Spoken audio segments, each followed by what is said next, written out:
Getting my ADHD diagnosis was the best thing that's happened to me because it explains why I've had the difficulties that I have, and it also explains why I have the strengths and the superpowers that I do.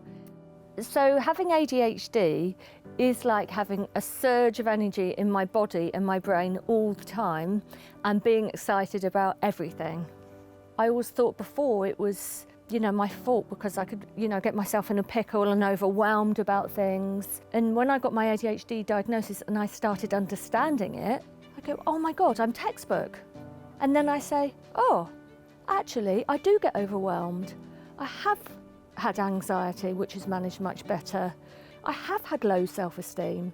I couldn't even accept these things in myself because I couldn't see them. But the ADHD diagnosis really explains everything, said it's okay, My feeling of self-worth and not as if I belonged was at school in the academic environment. And it was really, really hard because I wanted to get it, but I couldn't. And nobody really had the patience to hold my hand and take me through in a different way. I just felt very, very low and incapable. I got lost. So at 14, I had a turning point. I'd always wanted to be a nurse.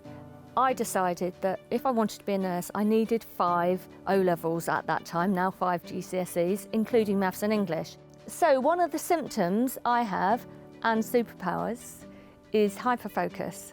I go, oh, I like this. I'm going to really concentrate on this, so much so, you can't get me off it. So I got into St Bartholomew's Teaching Hospital. I trained as a nurse. I was a nurse for a year, then I went on and got a degree in nursing, specialised in psychiatry, became an RMN as well. So after being a nurse, I moved into the pharmaceutical industry, and I've had a very successful corporate career, as well as owning my own business. Now, having your own business is very stressful. So when I'm under a lot of stress and overwhelm, it triggers off the not so good things about ADHD. And what happened to me, I was under so much pressure, being a business owner, being a single parent and running a home and all of those things, I experienced burnout.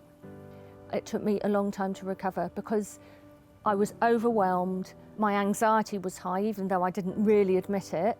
And, I even got to the point where I was having panic attacks. During the assessment, the psychiatrist was asking many questions, and I was in my chair going, that's me, that's me. I thought, oh my goodness, I think I've got ADHD. It really is hard to get a diagnosis. I made a decision to apply to a specialist ADHD psychiatrist. The assessment itself was brilliant and very, very thorough. Having that diagnosis has turned my life around. I felt like I was understood. So for me, being on medication, it's like having a foggy window and then it being completely cleaned. It just settles everything down and I become more ordered and clearer and more focused. So when I started taking the treatment, I tried 2. One was slightly interfered with my appetite.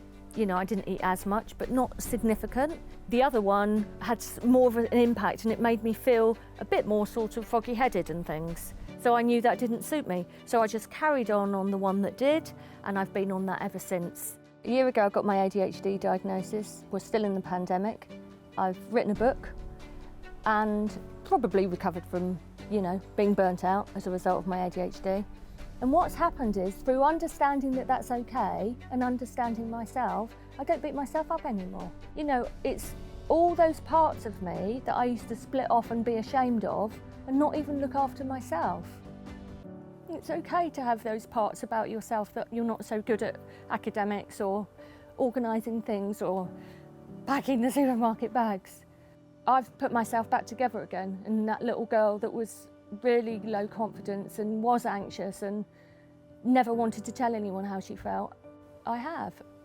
And I really do feel whole and my true self now, and I'm proud of it. And I'm not ashamed of those things anymore. And if there's one message ever, it's to all those little girls and boys in all of us. We must not be ashamed of how we feel or who we are. And we've all got superpowers. So this cushion sums me up completely. She believed she could, so she did. And this is me.